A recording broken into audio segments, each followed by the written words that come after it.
Puppets. They're good for singing, playing, dancing, helping out others, and most importantly of all, having sex. Yes, puppets are really good at hardcore sex.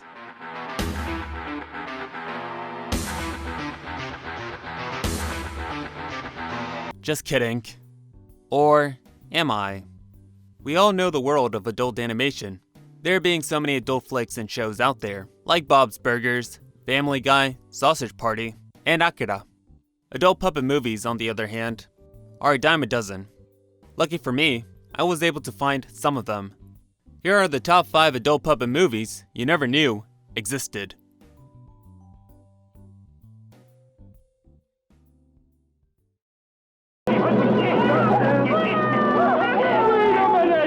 The one of you guys left your cock in there, or Miss Bliss is a boy. Nobody's perfect. Let My Puppet Come is a pornographic film written and directed by Gerard Damiano, a director that was one of the pioneers for sexploitation films, making The Devil and Miss Jones, Memories Within Miss Angie, and the critically acclaimed Deep Throat. Here's a fun fact. This movie was released the same year as The Muppet Show. Funny enough, Jim Henson's original name for that show was Muppet Show Sex and Violence. Thank the Lord, that didn't stick. Let My Puppet Come is what you expect, puppet on puppet action, with a thin plot to tie all the sex scenes together. Everyone's a puppet, minus a few characters, and all the scenes are as ridiculous as you can possibly imagine. One minute you're watching a puppet orgy, the next you're watching a singing dick. The charming you seem, girl, to my American dream. I would like to say I had a good laugh here and there by how absurd the movie was, but to be honest, I was just too grossed out the entire time I watched it. I was seriously afraid to see what monstrosity I had to witness next, and how disgusting it might be. I mean, the first sex scene made me think about why was I even doing this in the first place. A dog puppet fucking a human puppet will make anyone question their life decisions. The amount of puppet dicks and boobs I had to witness was enough to make a bald man cry. To all the felt fuckers out there, this movie is right for you. If you want to see a fish give a blowjob, go ahead. Don't let me stop you.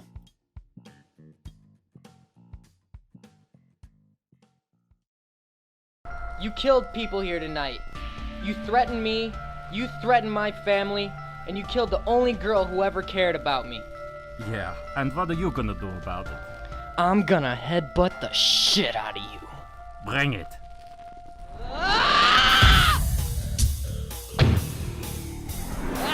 The Puppet Monster Massacre has puppets getting killed, sex scenes, and dick jokes. I fight like a bear, shit like a gorilla, and I could fill a bucket with my giant balls. It's juvenile humor all the way, until the film inevitably ends. The puppets are cheap, the movement is rudimentary, real-life settings are given up for ugly CG backgrounds, and the scenes look like they were shot by a baby. I mean, just look at this clip. It just has 2 shots being switched every time a character talks. I fast-forwarded this clip to 300%, and it's only halfway done. Here's another clip, a chase sequence that stays only in 1 shot for what seems like an eternity.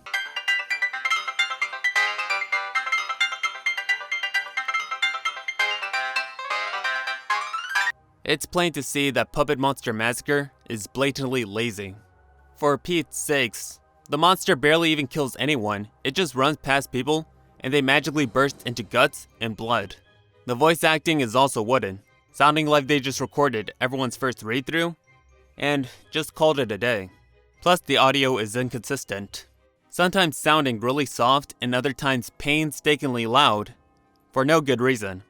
You lost your goddamn mind! No, I fucking have not. The story could be better than it ever was. The Hawkins name would mean something in this town again. Oh, look at you, boy. You're all piss and vinegar. Puppet Monster Massacre is just random jokes, with no overarching plot to it. The only positive thing I can say about this film is that it's short, only clocking in at 70 minutes if you include the opening and closing credits. There's sequel bait at the end of the movie, But judging by how long this movie has been out, I don't think that's happening anytime soon. The director and writer of this movie is Dustin Mill, and if you like sex and violence, then maybe you should check out his other works. It really isn't my cup of tea, but it's there if you want to see it.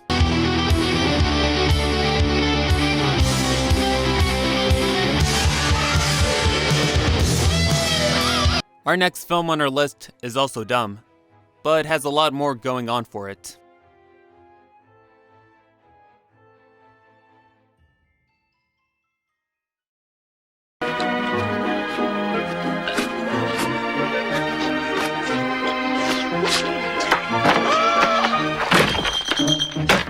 Meet the Fables is all about the darkest places of the entertainment industry, showing you the vile people that run it, and the poor souls that fall victims to its clutches. All done under satire that is both stupid and genius, but mostly stupid. It's a dark comedy sprinkled in with musicals, gross out humor, and whatever this is.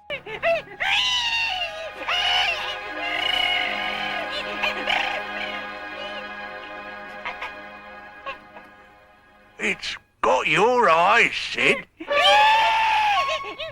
The character that encompasses all the bad parts of showbiz is our executive producer, Bletch the Walrus, who manipulates pretty much everyone he meets. His biggest target being Heidi the Hippo. You see, Bletch basically groomed her at a young age, with the promise of fame, love, and fortune. Heidi, not knowing any better, puts her trust in Bletch and becomes his main star. Little does Heidi know that Bletch is just using her, and will gladly throw her away for a younger, slender actress down the road. Heidi isn't the only one that Bletch takes advantage of. He also uses a veteran in his show that is not just underpaid, but also addicted to the drugs that Bletch's assistant, Trevor the Rat, sells to him, making the vet in desperate need of cash at all times, just to get his fix. I can pay for it. Thanks, Froggy. This'll just about cover what you owe me. But that's all I've got. Well, you'd better find another $50 before 6. But that's all I've got.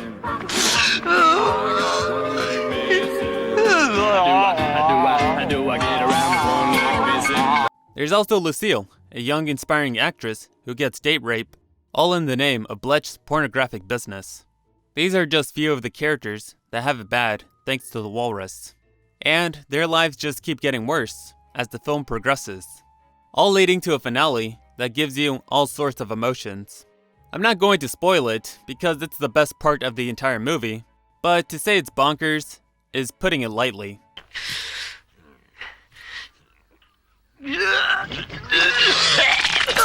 What? My apologies, Cedric. I had a bone stuck in my throat. My game, I think. Did I pass the audition, Mr. Blake?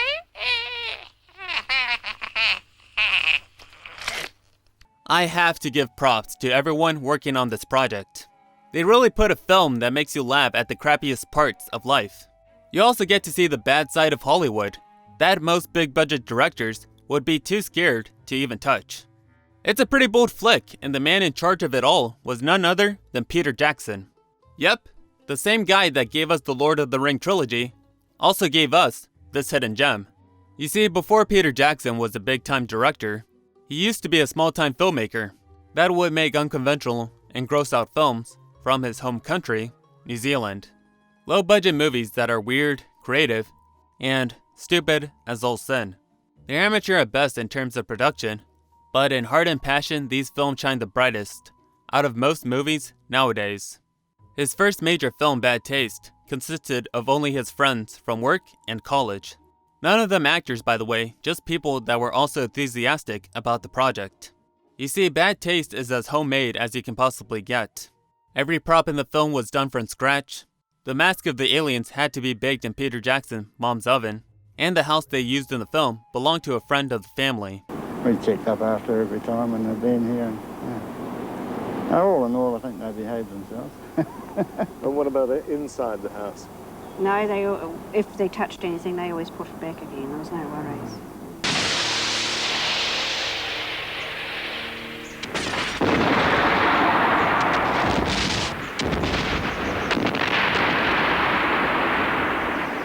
if they touched anything, they always put it back again. There was no worries.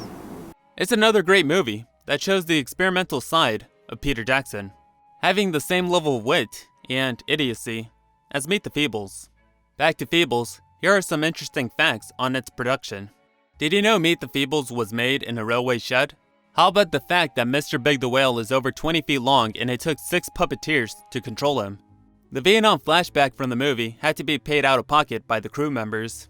And the voluptuous Miss Heidi was played by one of the writers, Danny Mulheron. You dressed up in one of your more sexy numbers. Oh, the sexy numbers? Well, it changes. When I'm in a sort of regal outfit, I've got an entourage of people and I sort of walk around and hundreds of people follow me. But when I'm in the outfits which are sort of more revealing, well, people leap on top of me. Anyways, if you have the stomach for it, Meet the Feebles will be a fun time for sure. Yeah, it's pretty insensitive and kind of disgusting, but watch it with the right crowd and you can't go wrong with this flick.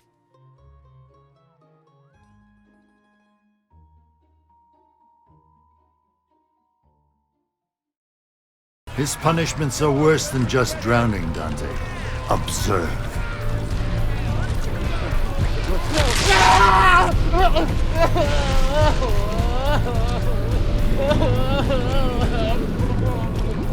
The Divine Comedy, written by Dante Alighieri, is a 14th century epic poem about Dante's journey through hell, then purgatory, and finally, paradise.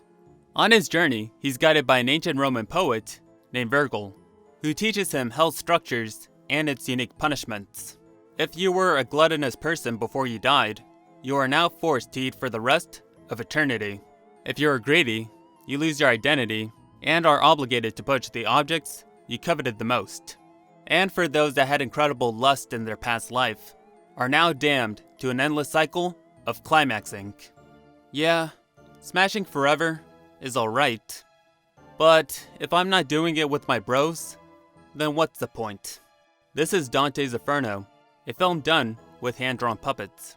You think this will limit the animation, but the puppeteers actually use their restrictions to think of creative ways to convey emotions for both its characters and settings, even using real props as torture devices for these poor souls.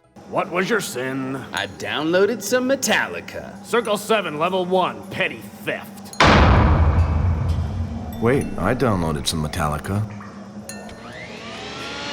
Oh, shit.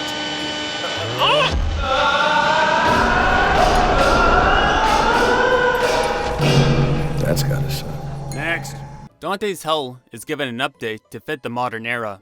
You've got fast food restaurants everywhere, rundown districts, corrupt cops, evil politicians, and Hitler in a Speedo. Hallo, Regan. Haben Sie uns Zigaretten? Oh, why are you fighting here? What? The movie is nihilistic, but also funny. Not haha funny, but smart funny. Take this joke, for example. Senator Strahl Thurmond, Personal Hell, is walking in a parade filled with hypocrites, and is dressed as Mrs. Butterworth. I had to learn that Senator Thurmond was a racist, being for segregation and opposing the civil rights legislation of 1964 and 1965. He was also the longest speaking filibuster, speaking 24 hours and 18 minutes against the Civil Rights Act of 1957. What makes this all worse is that after Thurmond's death, it was found out he had a black daughter that he got from his maid, who was 16 at the time. There are other real-world people here that would take an entire week to explain them all, but it's worth it to find out who they were and the crimes they committed. Watch where you're going, Twinkle Toes. Huh? Sorry about that. Wait. Who said that? It's me, down here. The one you just kicked. I'm Lizzie. Lizzie Borden. No way. I always wondered if you were guilty or not. My hand slipped. Yeah, 29 times? 30. Dante's Inferno really makes you think about our history and the messed up implications of the afterlife. I say with that and its unique art style, this is a must-watch.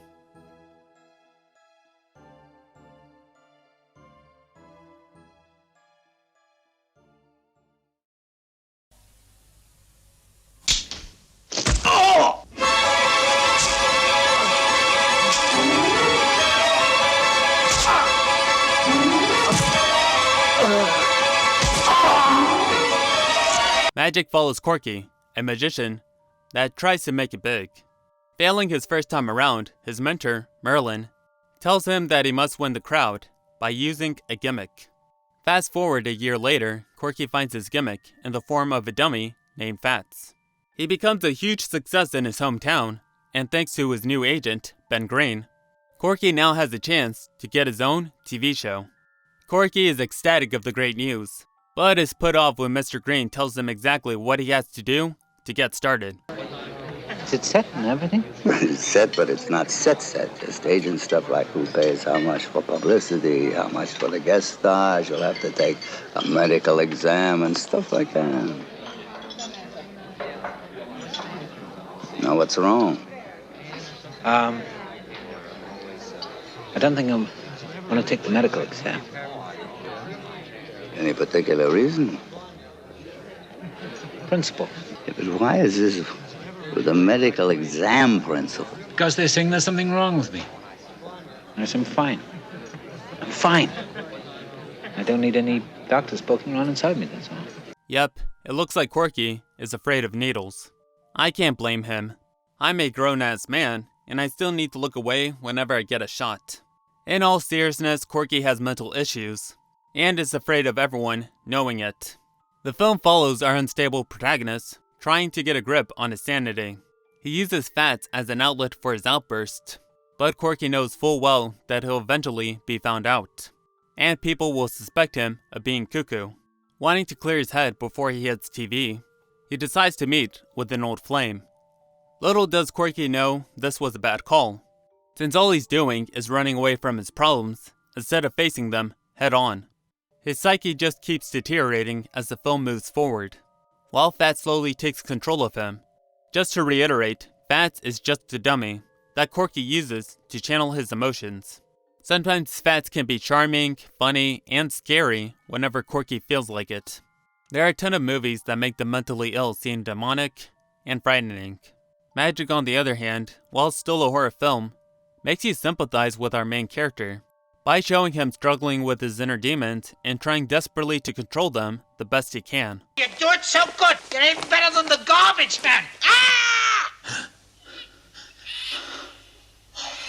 I forgot to mention, Corky's other reason to avoid help is the fear of what the doctors might do to him, thinking they'll mess him up or turn him into a vegetable. I know a lot of people.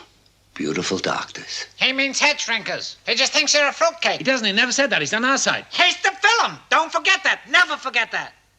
His feelings are understandable. I mean, I used to be afraid of getting medicated, but here I am now, and I seem perfectly fine. To be honest, I wish I'd done it sooner. I've been a lot less anxious and depressed thanks to my meds. Don't get me wrong, I still have my ups and downs, but, I don't let my downs bring me down as much as I used to, Anyways, as both a horror film and a look at mental illness, I say Magic is pretty good. Also, there's no puppet sex in Magic, which is a huge plus. I would have hated Fats getting a fatty, if you know what I'm saying. Anyways, those were my top 5 adult puppet movies you never knew existed. So yeah, let me know if I missed anything, or if there are any other puppet movies you would want me to look at next. I love obscure stuff, for the most part. So if you have any suggestions, let me know in the comment section down below. Don't forget to like and subscribe if you enjoyed this video, and I'll see you guys next time. Bye.